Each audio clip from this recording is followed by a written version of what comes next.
Thursday, July 12, marks the 7th anniversary of the Hague ruling that favored Manila in the South China Sea row. The U.S. calls on Beijing to, quote, cease its routine harassment of foreign vessels in the South China Sea. For European member states, the ruling is legally binding and can be used as basis for a peaceful resolution.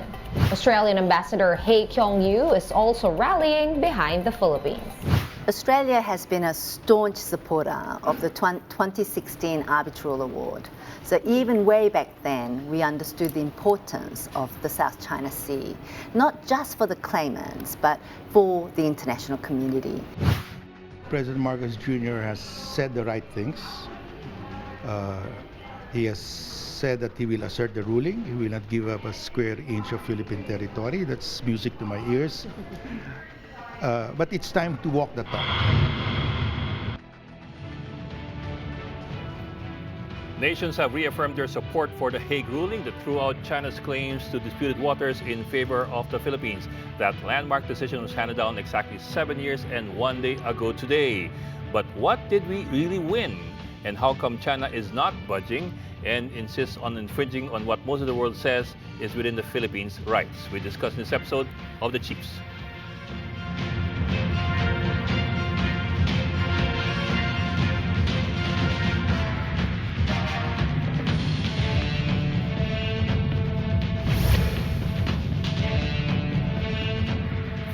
Welcome to the Thursday edition of the CHIEFS. I'm Ed Lingao. With me tonight in the studio, Robbie Lampay of One News, and of course, Luchi Cruz Valdez, the head of News 5. Chiefs. Good evening.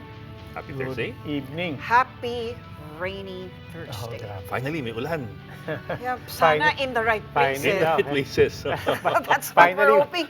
But so far, it looks like it's in SLEX. That's some distance away from Angat. Finally, baha rin. Oh, grabe, papunta dito, grabe yung traffic. Sana bumaha sa dam. Sana. Yun nga eh. Yun na mag-overflow.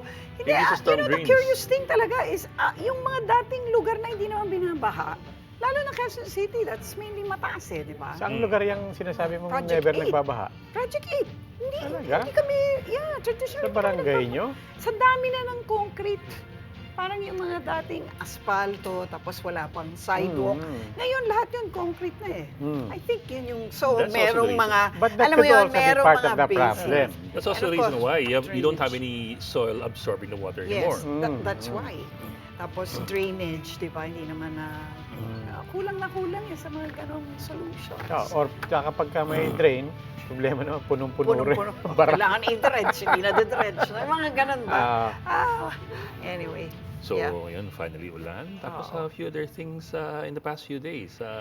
Anniversary nung arbitral ruling. I think that's what we're going to talk about. After so many 7 years, where years. are we now? 7 years. Exactly, pinagbago ba? No? Alam mo, tandang-tanda ko pa, it was on the day that we won the arbitral ruling, I remember we were having the Business World Economic Forum towards the tail end of the program. Si President Noynoy pa yun. Si President Noynoy pa yun. Tapos talagang palakpakan yung mga tao nung in-announce na ano. But no, technically hindi na si Noynoy yun eh. Si Noynoy pa noon. Si Noynoy pa ba noon? Hindi na. Hindi na. That's right. Kakaupo lang. Yes. Tapos lumabas, palakpakan pa yung audience. But I remember the big discussion then, even at the start of the forum, we were anticipating the decision a few hours from now. It was one of those things na any moment now, alam na lahat ng tao lalabas yung ruling. Yun talaga yung what was at the top of the mind, especially we had economic managers there, we had businessmen there, and I remember the spirit of at that moment nung in-announce. Parang siguro mga expectations lahat noon taas. Because remember, it was also a gamble. Diba? I remember people were saying, "Uy, paano yan? Pagka natouchdown tayo." Exactly. Atras-atras talaga tayo dyan. So it wasn't just euphoria, it was also just a sense of relief na it went our way. Yeah. I think it was a moral victory at the very least. No? Yung parang napatunayan nga natin na we were in the right. Actually, hanggang ngayon, yun pa rin yung question. Was it just a moral victory? Parang yun lang ba yun? And even then, there's no? still a lot of confusion over exactly what we won. I mean, some people have this misconception that we were awarded ownership Yeah. of West Philippine Sea. Yeah. That's not even the case. That's All not it the said case, is that China is wrong. Yeah, So all it said basically is that yun lang yun. Yes. And EEZ, and that's not even ownership.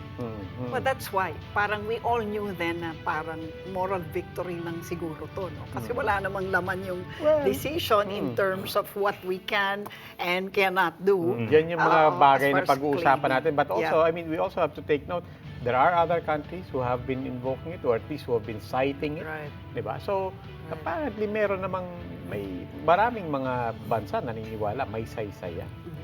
Yeah. Well, that among many other things we will be talking about with our guests for tonight. After the break, we will talk, of course, about the sea dispute, Philippine politics, and everything in between. With Professor Clarita Carlos, political scientist and former National Security Advisor. So you don't want to miss that conversation. The Chiefs will be right back.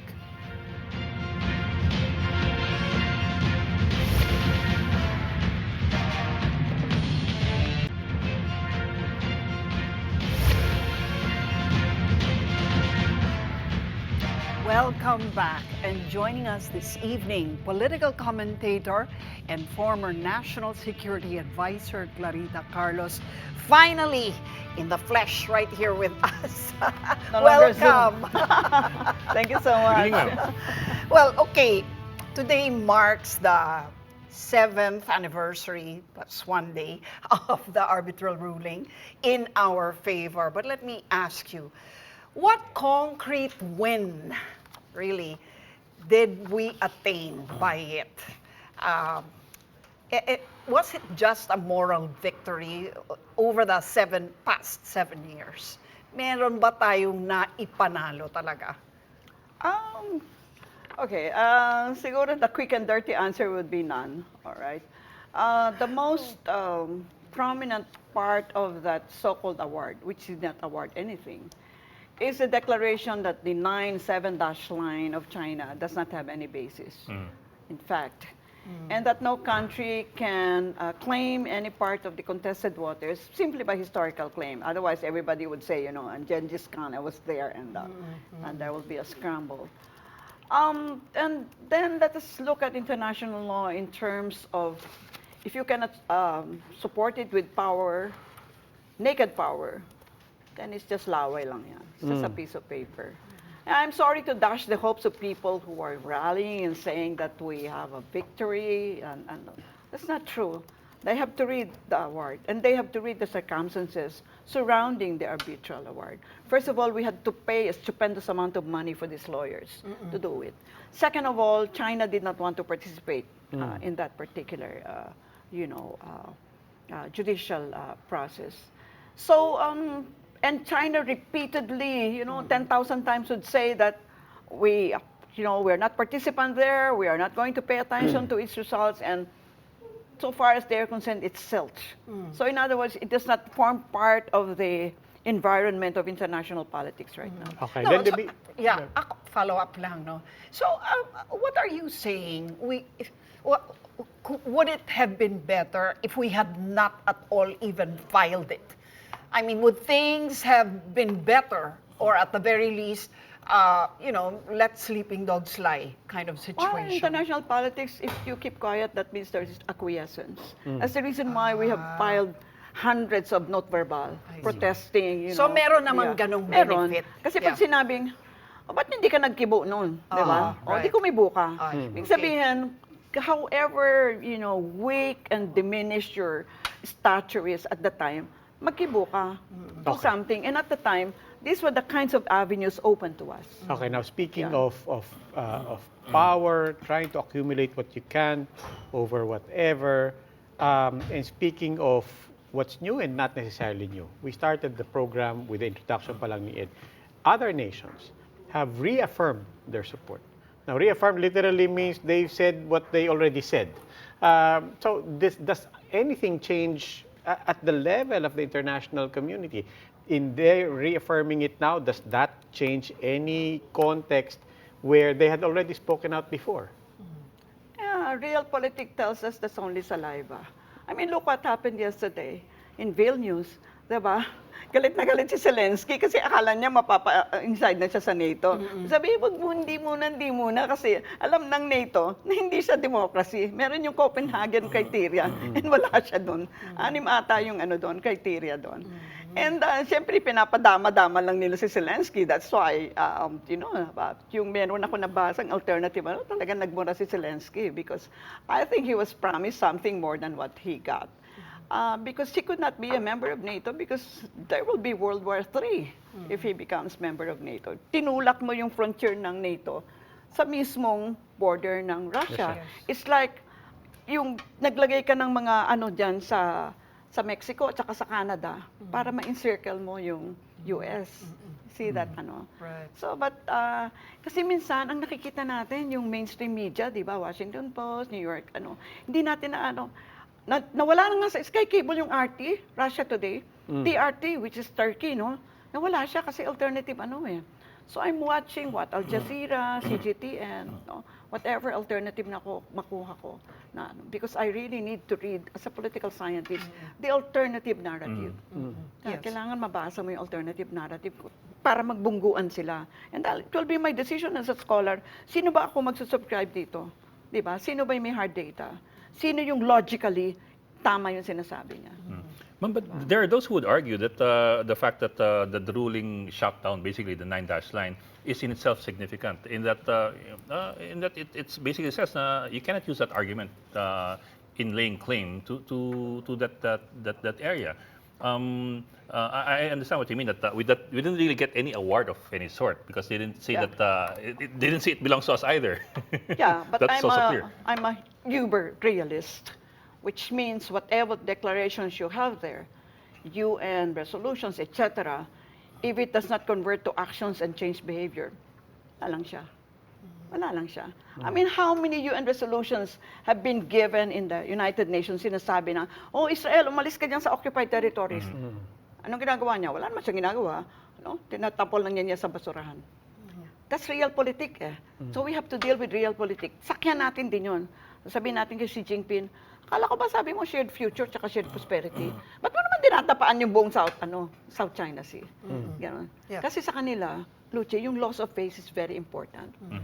Pag pinapahiya mo sila, pinapahiya sa international community, ano yung tatamaan niya? So until we get to that point or some kind of footing, some kind of leverage that we don't have right now, let's say militarily or economically or politically, the most that we can aspire for is to preserve the status quo? Yes. No. We can do a lot of things. One of the last memos I gave to President Bongbong is, let's move towards multi-alignment. Kasi head ako ng study team on MDT and EDGA. Suddenly, 2 days after nag-resign ako, di ba, January 15, nag-a-announce na itong American ambassador ng 4 other EDGA sites. Sabi ko, putres, what happened here? Hindi pa ako nagre-report kay Bongbong about my, kasi inassign niya ako to do the study, team, pag-aralan yung MDT and EDGA. Okay, what would that multilateral alignment look? Ang ganda ng multi-alignment. Remember, the BRICS ngayon bumubulusok. 19 countries, including Mexico, would like to be a member. BRICS, Brazil, Russia, India, China, South Africa. That is an economic aggregation. Kung halimbawa sabihin mo, nagalit China sa atin, ayaw nang bilin-bilin yung ating pineapple, etc., banana. Ang BRICS, ang laki ng market. Nasa Turkey ako, ganyan kaliit na pineapple, 300 pesos. Gusto nila yung pineapple, kasi tamis No? Market, di ba? Let's use our brain, for God's sake. Multi-alignment, kasi ang multi-alignment will be based on multipolarity. Not one superpower, not two superpower, multipolar world. So, ang attack dito is economic, not military. That's what you're saying, no?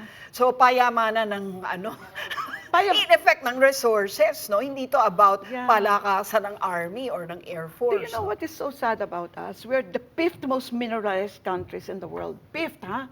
Andyan yung chromium, cobalt, yung kailangan sa, e-vehicles. Andyan yung rare earth. We have rare earth, no? And we have like millions of people like you, professionals, scholars like me. I-put together mo yung resources natin and we can be the leader of Southeast Asia. Isa yun sa memo ko kay Bongbong. In fact, pinakita ko sa kanya yung libro ko on ASEAN Parliaments. Sabi ko, Mr. President, dito natin itatag yung ASEAN Parliament. Total, yung Secretariat nasa Jakarta na. Mag-leader-leader tayo sa ASEAN. Walang leader sa ASEAN. No? Sabi niya, ang laking ambisyon. Sabi ko, I will make it happen. NSA ako noon eh. Binigyan ko siya ng libro ko, the ASEAN Parliament. No? Because we can. I mean, hindi naman to disyerto na, hindi ba to pag nagtapong ka ng buto, nagtutubo siya mag-isa? You see, we're such a spoiled people. Can I take on that? Us being a leader in ASEAN, if not of ASEAN, it seems just, for a lot of people, really far-fetched. On the one hand, economically, we are a basket case. Really, they scoff at us economically. They know that we've had so many missed opportunities. Politically, we're isolated from them. We've always been, we've always been the democracy, trying to, in the meantime, in a region really of autocrats and military regimes. And for that matter, even an absolute monarchy down south there in And Brunei. let's not forget, we're at the bottom of the rankings when it comes to education. Okay. Whenever we do planning, there's so-called moonshots. Suntok sa buwan. And tatapatan ko lahat ng negative mo. And we're saying, hindi ba, you want to, meron kang future na dinesign, make it happen. Ako, sabi ni Luchi, gusto ko itong maging ganito. Ako sa university, I want to be full professor 12. I'll work on it. No? Magsulat akong libro, I'll be the best teacher, etc. Kasi meron akong goal eh. When Marcos was president, even Lee Kuan Yew cannot have a word edgewise. Ginaganyan niya yung kanyang speech, no? Because I wrote on him for my dissertation, PhD dissertation. Extemp. And Marcos is the most strategic president that we've ever had. Siya yung lang meron siyang national strategy. Kaya nakita mo, yung bureaucracy ni-reform niya. The only way he can do agrarian reform is under a martial law regime. There is no one country which has done agrarian reform without martial law. Kasi hindi mo papakuha yung lupa mo eh, kung hindi hihingi ng Estado. That is the reality on the ground. What are we saying? We have the wherewithal to become the leader of Southeast Asia. Wala ngayon eh. Meron? Wala. No, hindi siya, Yoko Widodo. But isn't that baked into the DNA of ASEAN with its consensus paradigm and so on, na precisely, walang leader dito and either we all agree or we take don't. Advantage of that, Robbie, walang leader eh. Nakita mo nga, ano nga siya eh, wala nga siyang ginagawa kasi meron siyang inutos-utos sa Myanmar, yung 5-point yan. Hindi naman siya pinansin ng Myanmar. Di ba? Actually, yun po yung doon ko na lang gustong dalhin kasi that's a totally different conversation. But we keep hearing about this multipolar world. In that multipolar world, obviously some nations stand on their own as tent poles. But in that multipolar paradigm, is ASEAN itself that potential power? Because ASEAN also does not position itself. Yeah, I know. In fact, that ASEAN centrality is a chimera, Parang buwang isip lang na, parang nagyayabang-yabang lang kayo niyan, wala naman yan. Kasi ASEAN, watak-watak talaga if you look at it, no?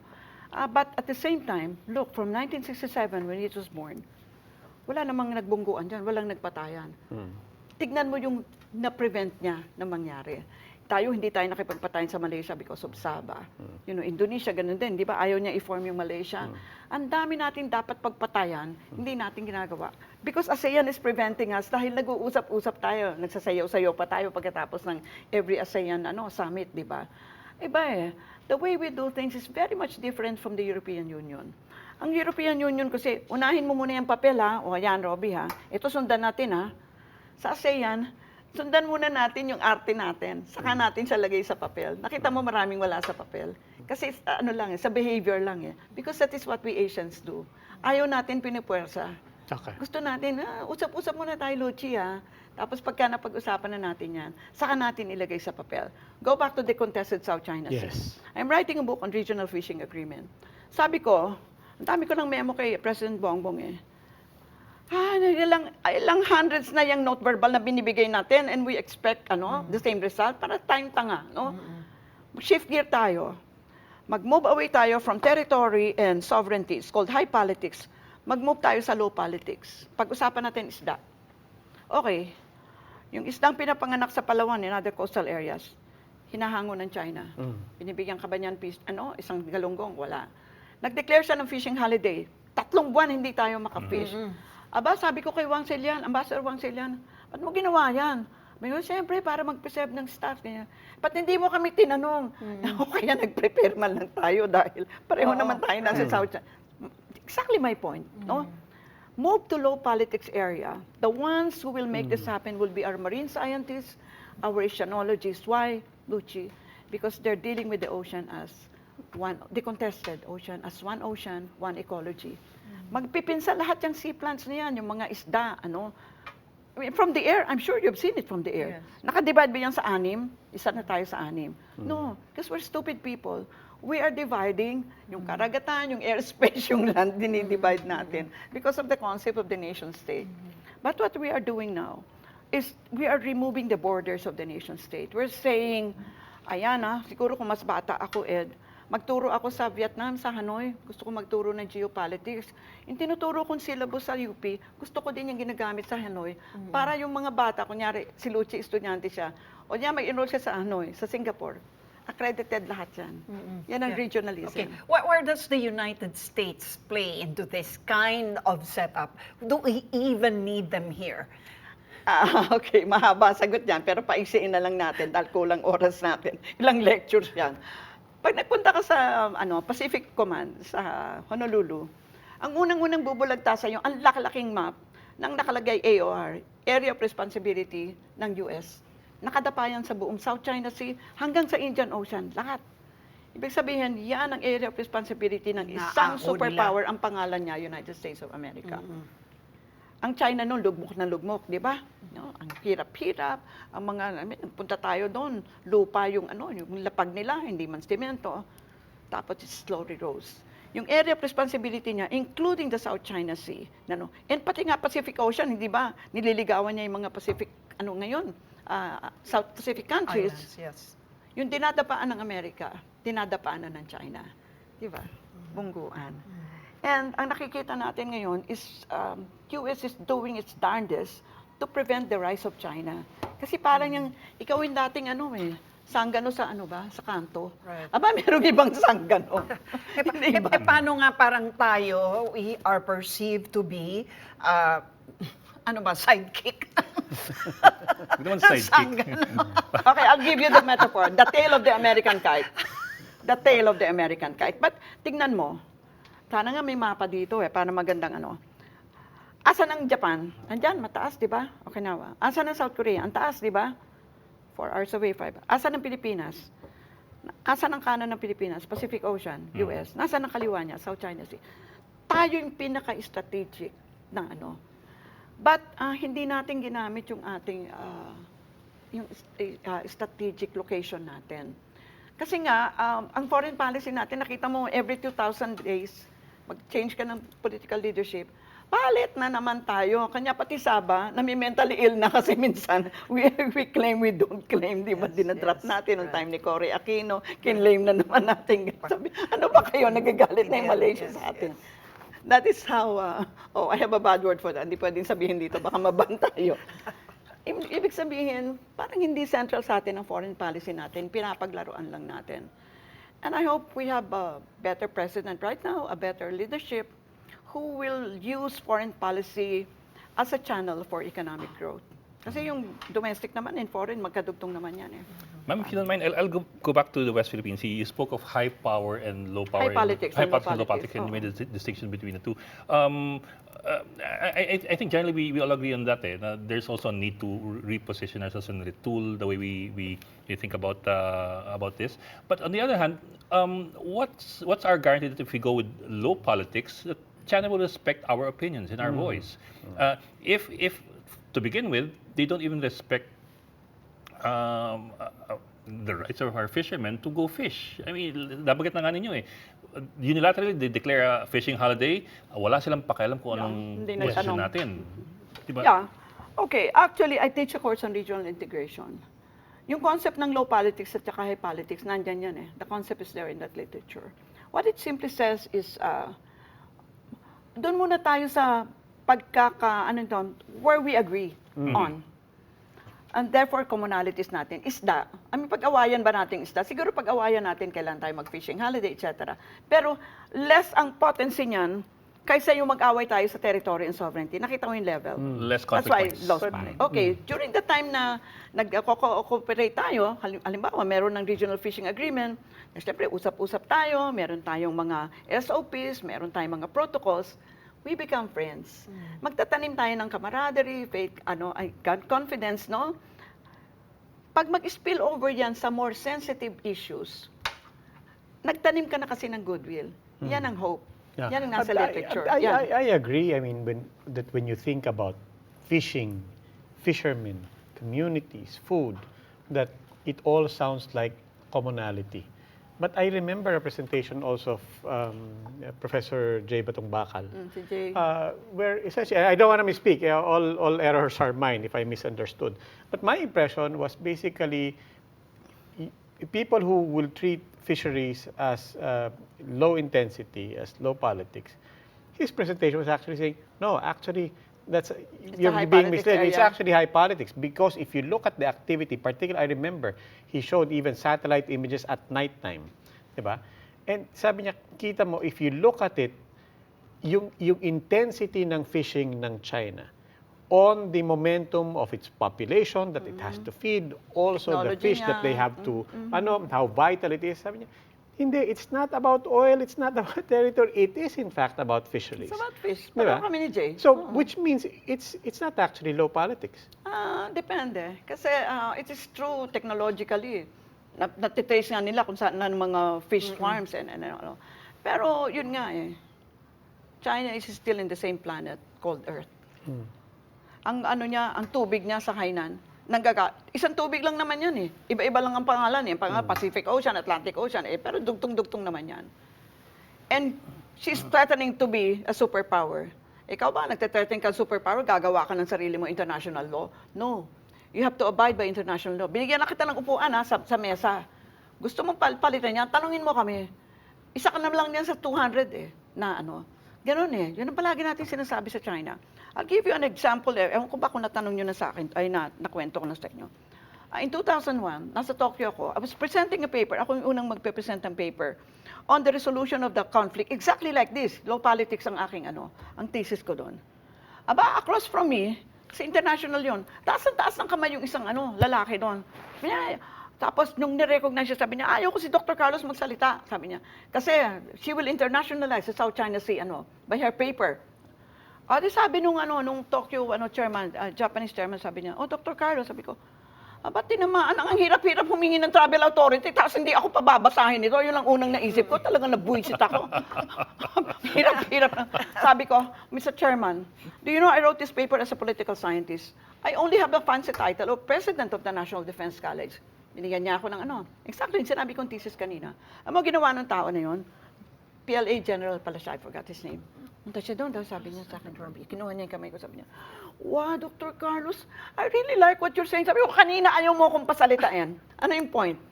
That was 2001, ilang years ago yun. Sabihin, pukpukin man ng China, makikinig yan. May singit lang ako before we go on break.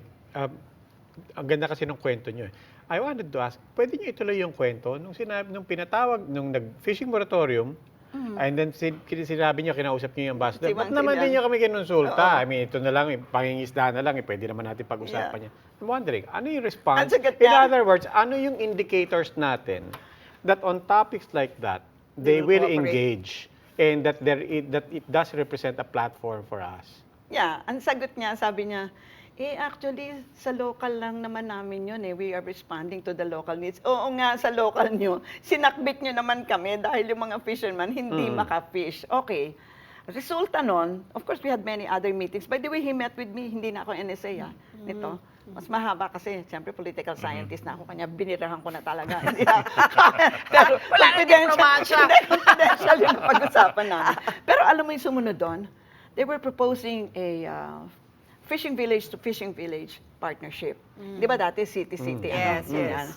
Siyempre, yun namang may mga sinister mind, sabi, oh my God, kaya gusto niyang fishing village kasi coastal areas, para alam mo na, whenever you want to think negative about anything, you will think negative about things.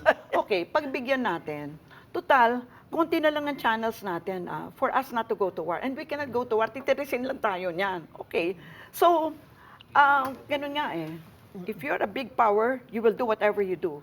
If you're a medium, we are power, and a small power, we do whatever we can. Exactly, that's real politics. Huwag na tayo mag-arte-arte na, kung sino tayo. Huwag magtapang-tapangan. Well, this is really Oo. interesting because it's going down. I mean, I love this discussion because you're bringing it down to a level where anybody can actually engage because it's so Politics is real. for everybody. No, Gigi, politics is not for me as a political scientist. It's for everybody to be sige. conscious of. Well, Diba? we'll talk more about real politics when we continue this discussion right after a breather. The Chiefs will be right back.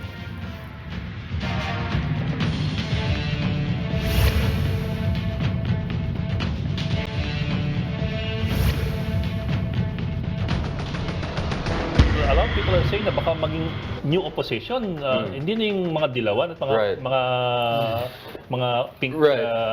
pinklawan, pero itong grupo ng mga Dutertes, NGMA. We can expect that the existing opposition coalition will still parang try their best to sabihin nating challenge the ruling coalitions. And in the first year, medyo tahimik yung opposition Kung tahimik sila, pati sila hinahanap ko din I hope that they will be vocal or be felt during these succeeding years. Thanks for staying with us here on The Chiefs. Still with us, political commentator, former National Security Advisor CLARITA, Professor Carlos. Obviously, kita nyo naman sa intro, lalawak bigla yung usapan natin mamaya. But I do want to follow through on something that Luchi said before we went on break, na maganda yung discussions natin on the West Philippine Sea, South China Sea, because you bring in paradigms that, gaya nga sabi ni Luchi, even it brings it down to the level of communities, of people, and we can imagine, okay, how do we engage? How do we become players on this? And how does it actually affect us on the ground, or in this case, in the sea? So immediately ang naisip ko how will a fisherman take it when you say na hindi, pwede naman natin pag-usapan ng fisheries. At his level, the fisherman is saying, kahit anong sabihin nyo, pagpunta ko sa laot, di naman ako pinapayagan babanggain lang ako nung fishing vessel ng mga parati kaming tinatakot. Hindi na nga kami pumapalaot pag minsan Okay. Isa sa mga na-discover ko nung NSA na ako, meron palang MOA between Chinese Coast Guard and Philippine Coast Guard. Kaya lang moribund siya. Kasi, hindi ba, alternate minsan sa Beijing gagawin, sa Manila, ganyan. Naghinto sa Beijing for reasons which the Coast Guard also do not know. Because for God's sake, you have a legal document. Work on it. Kasi illegal document na yun is, again, it's an avenue for you to continue talking. Yung white on white. Yung ayaw ninyong bigyan ng yung mga Marines, na hindi ba sa Ayungin Shoal, pato hinaharang-harang siya. Ganyan. So, pag-usapan maraming pwedeng pag-usapan. In fact, ngayon siguro i-reveal ko na, kasi nandun yan sa isang memo ko. Sinabi ko dun sa ating mga Coast Guard, pag nakita nyo yung mga Chinese Coast Guard, mag-offer kayo ng tubig. Mag-offer kayo ng kakanin. Whatever, gesture, friendly gesture. These are Asians. It will count. Napaka-biblical nun, ha? It will count. Oo, parang heap-flaming coals Kasi on even their before you heads can with your offer goodness. anything Yes. like food or There water, must be goodwill. magkikiskisan muna sila. Oo, pero ayusin mo yon. Kasi, remember, bababayan, di ba? Lahat makakakuha ng memo. Pero yung nandun, they're all human beings, by the way. Yes, but like aren't us, Pero yung real politic kasi nasa Politburo nasa Malacanang. Yung real politic na yan, pag bumaba yan, madidiminish in potency. But aren't we also taking our cue from the body language of the other guy? Diba? In this case, I'm also asking, mirror image, but what is the message being cascaded from their higher-ups? I mean, kasi doon nag-uumpisa yung aggression. Para, aren't we also, I don't know if this is the right word, kaya lang it's just fact. Are we being naive in saying na tayo, let's build in pakita natin, mabuti tayong tao, and so in the meantime, they have orders. No, I don't think it's political naivete.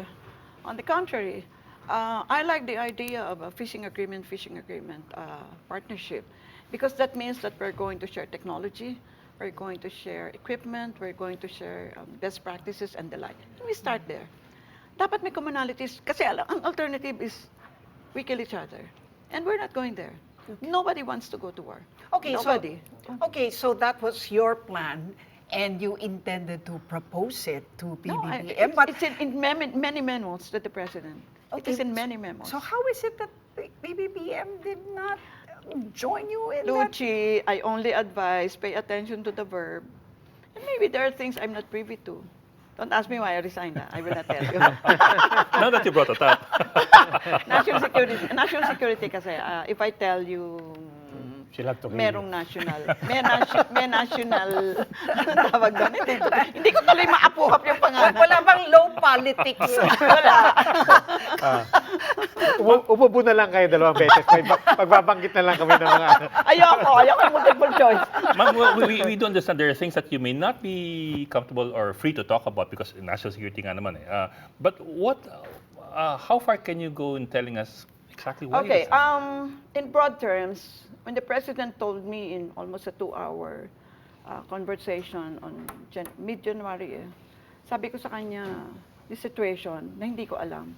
Sabi ko, Mr. President, solusyonan ko na lang yan, mag-resign na lang ako. I think I resigned 1,000 times during that conversation. Sabi niya, no, the country needs you, yung expertise mo as a scholar and as a political scientist. Sabi ko, untenable na nga eh. I mean, ba't naman ako, ano-ano pa. Ang solusyon talaga is umalis ako. Oh. The president is buffeted by domestic and external forces. Let's just put it that way. And call niya yon. So, nung nagsabi si Martin na, kasi dami niyang in-offer ni President kung ano-ano, kung sabihin kung ano yung mga in-offer niya, lahat ni-reject ko.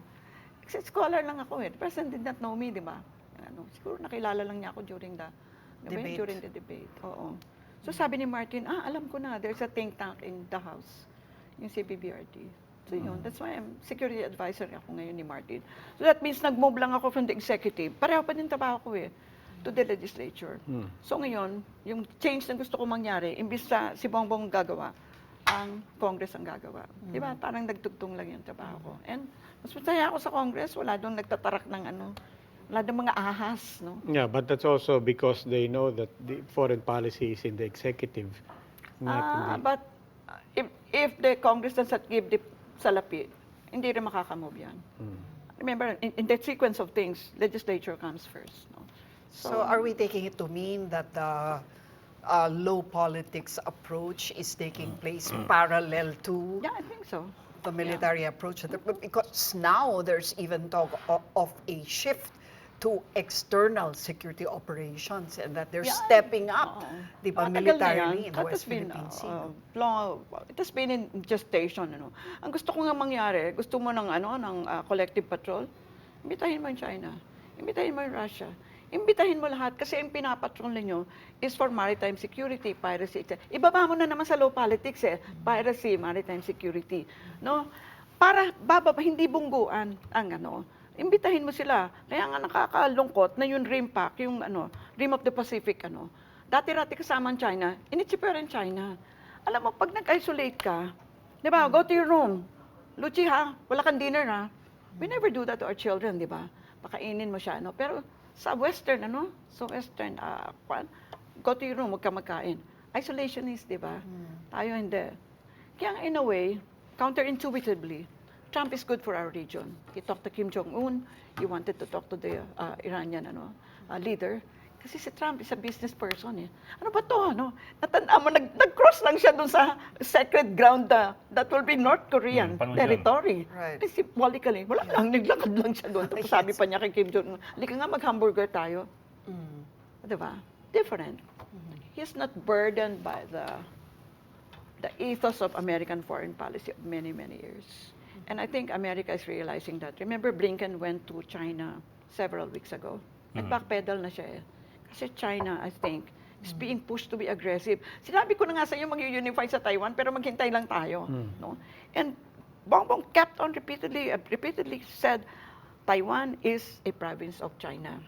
Huwag nyo kaming hilahin dyan sa inyong war dyan kasi hindi kami sasama dyan. No? Di ba? Very, very, declaratory yan In fact, you know, di ba, you're my friend sa Facebook, nakita mo yung nilagay ko doon, pinost. Aba, total, gusto niyo maggamit ng bases, o sige, imbitahin natin iba, pagkaperahan na natin ito. Kakitaan na. Yes. Diba? Pagkakitaan mo na, ano ba? Pero ako, I mean, right now, when you talk to the ordinary Pinoy, no, grabe ang suspicion against China eh. Parang between the Americans and the Chinese. Test kita.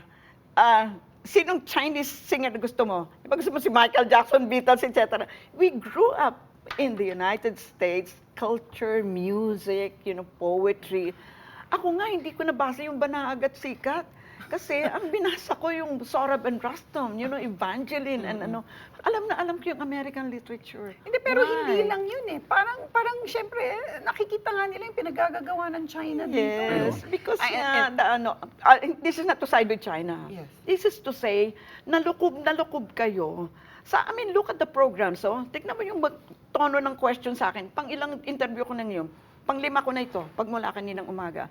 Pag tinignan mo yung tono ng mga questions sa akin, lahat talaga anti-China. So, siyempre, lilikuin ko yan kasi scholar ako, I'm not anti-China, I'm not pro-China. Tignan natin sa ibang perspektiba from the point of view of one who is looking at it from a neutral standpoint. Ano ba din nakikita natin?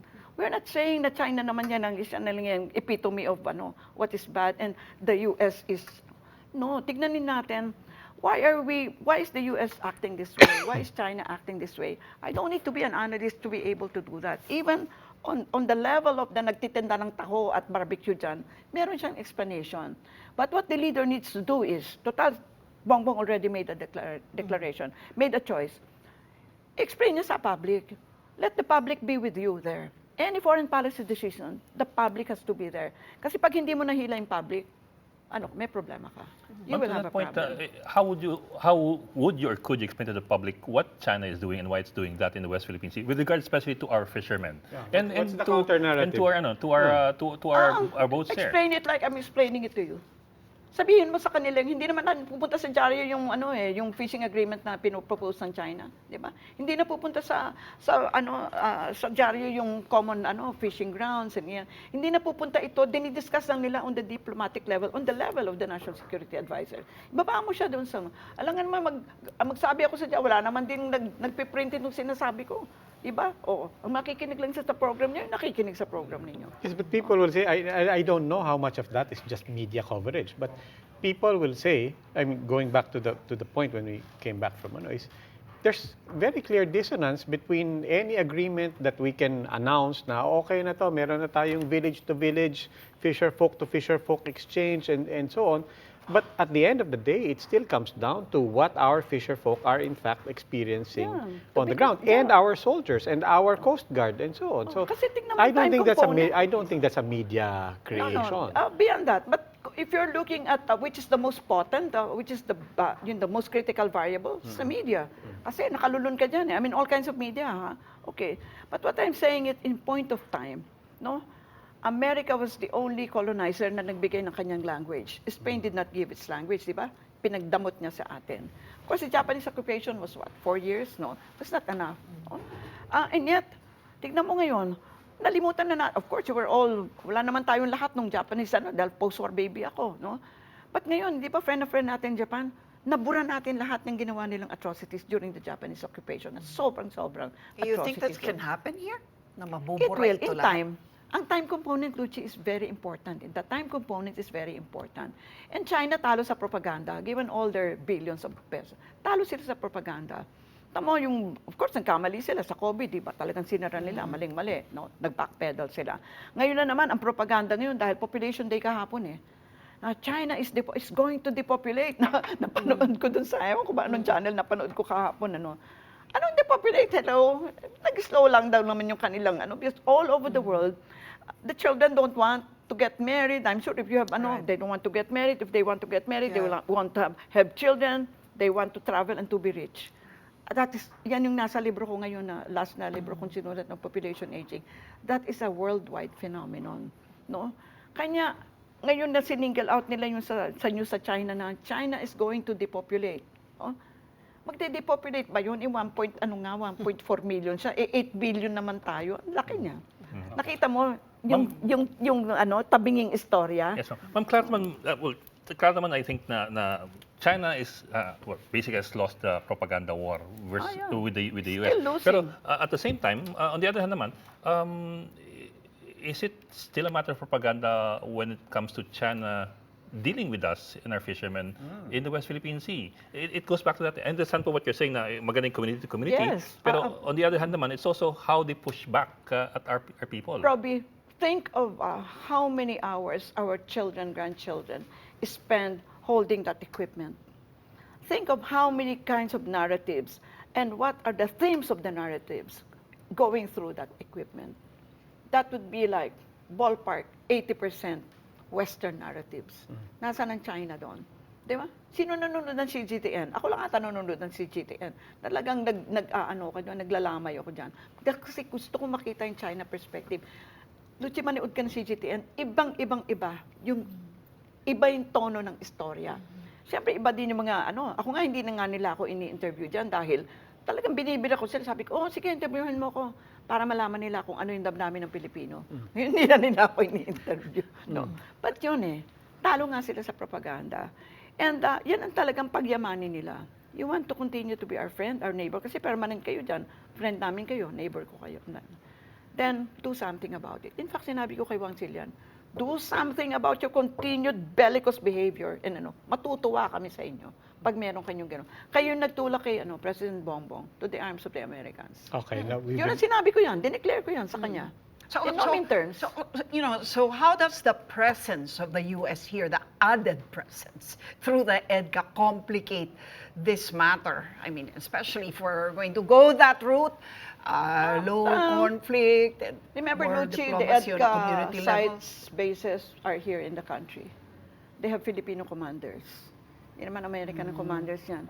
Basahin mo yung EDCA, 2 pages lang naman yun Nakalagay doon na except dun sa equipment na ilalagay nila, tayo may pakailaman sa lahat ng nangyayari doon. In other words, nothing will happen there without It's our still up to permission. us. Huwag nating kalimutan yun. Huwag tayong magtanga-tanga. Nothing will happen there without our permission.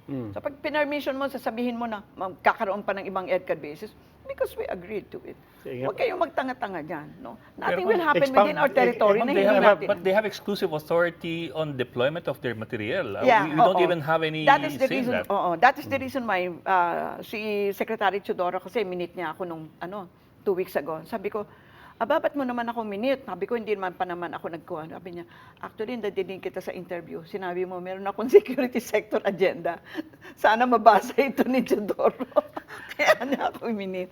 Kasi ano din niya yun security sector agenda. Meaning, ano ba yung AFP? 1935 pa yun, Ed? Ano ba yan? Ayusin mo yan. Dahil hindi mo kailangan, ang laki-laki 120,000 may army. Ang kailangan mo, Marines. Ang kailangan mo, Navy. Ang kailangan mo, air support. Yan ang kailangan mo. Hindi mo kailangan ang laki-laking army. Ngayon ba, bungguan ng army? You can collapse an economy by cyber terrorism. Can you expound on your suggestion na pagkakitaan na lang natin yan? Bakit hindi? How will that work? What's the scenario? Ay, alam mo, hindi pa kayo kasi buhay nun Nung nag-aaway-away tungkol sa, kailan ba yun? Yung pinapaalis natin sa Subic. Siyempre, yung bata-bata yun. Anybody is younger than me. Kaka-birthday ko lang pala last week. 77 na ako. Oh, happy birthday! Okay. Kanya nga, Luigi. Gusto ko yung last quarter of my life. Talagang, I want this administration to succeed. I want us to succeed. Kasi yaman-yaman natin. Paano pagkakakitaan ganito? Nung time na, di ba, pinapaalis na natin yung bases, Subic, Clark, and ganon. Si Armitage noon, ay sabi ni, na, sige, magbayad na lang kayo ng 200 million. Ang liit lang yun, Sabi niya, no, we don't engage in cashier diplomacy. Sabi ko, bakit? Hello. Ba't hindi natin gawin yun? Total, gusto magtatag ng base dito. Ang gusto din ng China. Total, ng China, nagtatag din ng base. Maningil ka. Pagkakitaan mo na yan. Be smart, intelligent. Hello. Be smart, intelligent. Bakit para tayo? Bakit parang nika tayo, di ba? Di ba tanungin mo? Bakit ang mura-mura ng deal na to for us? Ano ba itong mutual defense treaty na to? 80 million, pagkatapos magkano binibigay si Zelensky? 100 billion. Di ba? Bakit nga ba ganun? And they don't want to call it rental. They want to call it, they called it assistance, military assistance before. Assistance, yes. They were specific about that. It's not rental. Out of the goodness of their hearts. ba? Oh. No. If you want to, siguro sabihin ko na rin to. Nung nasa National Defense ako, siyempre binibit-bit nila ako sa negotiations. Tapos sa negotiations, siyempre very vocal ako. Unang-una, ang dami kong alam na hindi nila alam. No? Sabi ng mga military head natin, sabi niya, uy, sabihin mo nga kay Dr. Carlos, huwag na siya tanong ng tanong. Sabi niya, kasi hindi na tayo makakauwi nito. Sabi mo sa kanya, gago siya. Sabi ko, kanya nga ako nagtatanong-tanong dahil gusto natin yung best ano eh. Ay, ako lang yung civilian doon. Sabi mo sa kanya, gago siya. Pinasabi niya. Kanya ako, hindi na ako iniimbita sa negotiation. Siyempre, minsan pa rin. Guys, even the Americans said that pag nandyan si Carlos, talagang ganun sila eh. Dahil, siyempre, bago ako magpunta sa negotiation, nag-aaral naman ako, Robbie. Ano ka, ano ba yung pwede natin ma-offer sa American o tubig? Ba't pupunta ka pa sa Guam? May tubig naman kami. Iniinom naman namin yun. Ba't hindi nyo iinom? Pupunta pa sa Guam eh. O, ba't hindi naman kami alam mo ba, hindi lang tayo taghingi-hingi. Meron kaming tubig dito. Ito yung bibigay namin. Ano bibigay nyo? Ganyan ang negotiation. That's how we negotiate. Okay, can we wait with the remaining minutes that we have? Can we just broaden this? Of course, I mean our recent episodes we're preparing, of course, for the SONA of the president. Your assessment, yun na lang. Let's keep it open-ended when it comes to national security, internal security. How would you assess, and what would you like to hear at the SONA? Yeah, okay. Remember, I was there for 6.5 months. I saw the president up close every Tuesday. Presidente, napaka-disenteng tao. Hindi ko naman siya kilala except from a distance. Mababang magsalita. Hindi kumakain. 4 na oras na kami kumakain. Siya uminom lang ng tubig. He knows what he wants with this country. He's shackled by a bureaucracy which is so chaotic. He's shackled by the burdens of previous administrations and even colonization, if you want to put it that way. Hilahin mo ng lahat yon. And he's trying to make the best of what he has in the meantime. He has only 365 days. No? Nakita mo, minsan nagkakamali sa tao. Pag-appoint, no? And then nag-change. But remember, he has to appoint upwards of 5,000 positions. And that's really tremendous work. Hindi siya makapili pa sa agriculture. Ang una niya dineclare kasi doon sa agriculture, we are going to perfect the value chain. Pamula nagtatanim yung farmer, nag-produce, kininda yung produkto. Ang hirap i-perfect yung kasi there's too many moving parts, too many actors involved. And that's the reason why hindi siya makakuha pa ng taong. Huwag natin siya madaliin. So I hope the president will really report siguro i-report niya bakit nakatukod tayo sa Amerikano ngayon. Siguro i-report din niya na sana, I hope he will talk about multi-alignment, no? Because hindi lang ako yung boses ngayon na nagsasabing multi-alignment, multipolarity. Marami ng boses na nagsasabi noon. No? And yeah. And I think he should set himself distant from yung mga noises ng politics natin, yung mga nag-resign, ganyan. Watak-watak nga yung political party system natin. So, ano pa na may mahihita mo doon? There's nothing surprising there, no?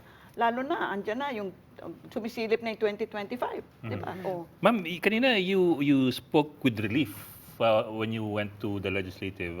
Sabi niyo, walang ahas doon. So I suppose by that you were implying na... Hindi niya ito sinabi yan. Wala akong narinig na ano. Ako na po ang walang nagsabi na. With such emphasis. So I suppose that implies that mayroong asa pinanggalingan ninyo. Kasi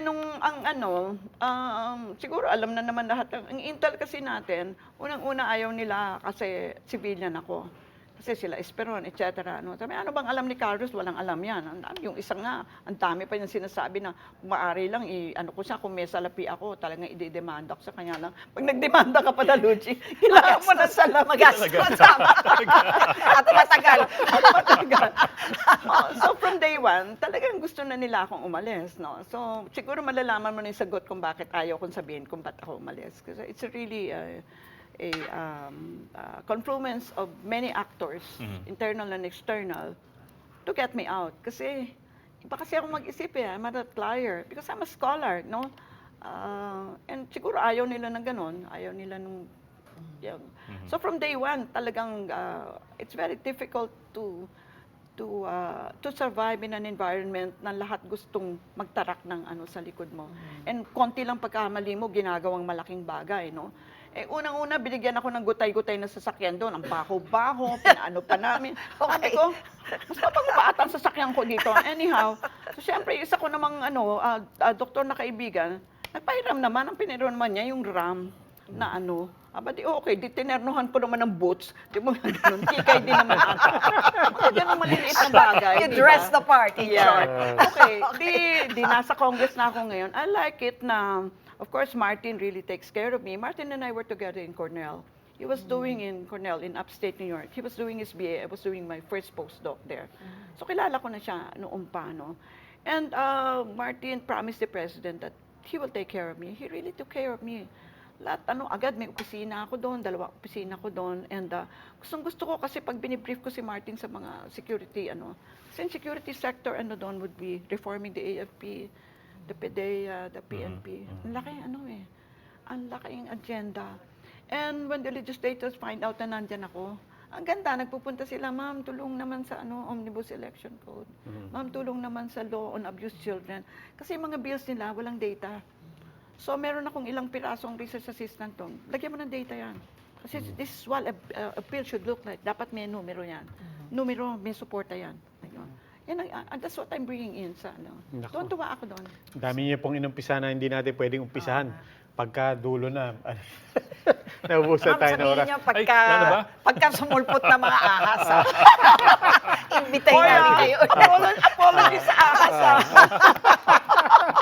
Okay. Anyway. Huli lang, pahabol na lang. Huwag niyong pangalanan yung ahas, pero can you at least give us an idea? I mean, everybody's guessing. Of course, a lot of them are medyo... The intel is against me. For many reasons. Some of them idiotic and some of them... Find you too intelligent. Let's just put it that way. Hindi ako mainstream. Because that's what scholars are. We're always left of center. We want to reform society. We're not just explaining it as scientists. We want to change society. You're talking about the intelligence community. The intelligence community. Yeah, our intel. And minura ko talaga sila. Bakit? Hindi ako magnanakaw, Siguro kayo magnanakaw. I can do that. Because I'm not corrupt, And isang point yun. Of course, it's not enough not to be corrupt. But it's a starting point. Hindi ba kayo nagsasawa sa sa corrupt? Diba? So bakit ayaw niyo ako doon? Dahil hindi lang ako I don't sing your song. Ayaw niyo ba ng new thinking? Did they cotton on to what I propose, yung law politics? Pinagtawalan ng nila. Ano ba yung law politics na yan? Parang hindi ko alam. Siyempre, may intel din ako. Sila lang ba may kaibigan? Okay. So, you need a heart of steel in this country to stay in the government. But you have to stay clean in this government. Kung hindi ka pwedeng, wala kang karapatang magsalita kung magnanakaw ka. And I tell that to everybody, wala kang karapatang magsalita kung ikaw ay marumi din ang ang kamay mo. Kasi kung magkagayon ako, kasi malakas ang loob ko, hindi ako magnanakaw. Saka hindi naman ako bobo, by the way. Naku, ang dami na na-ichapwera sa... Nakanote na lahat to. Yung mga... Sorry, ang dami ko naman. So, ulit-ulitin natin yung sa pagbabalik yung mga anong sinabi nung sinabi niyo? Anong sinabi nung sinabi nito? Lahat po ng... Grabe, rumami na naman ang kaaway ko nito. lahat ng sagot doon sa susunod na pagbabalik ni Professor Clarita Carlos. Maraming salamat. Salamat, Thank you, ma'am. ma'am. Thank you for being Ang here. tagal na pa na, 1 hour na ba? Sarap yung nagchichismisan. Maraming salamat po, Professor Clarita Carlos, former National Security Advisor, and that is all we have for the Chiefs. We hope it was discussed. We'll keep the conversation going. Ako po si Robbie Alampay. I'm Lucy Cruz Valdez from News 5. I'm Ed Lingao. We are One News, all sides, all the time.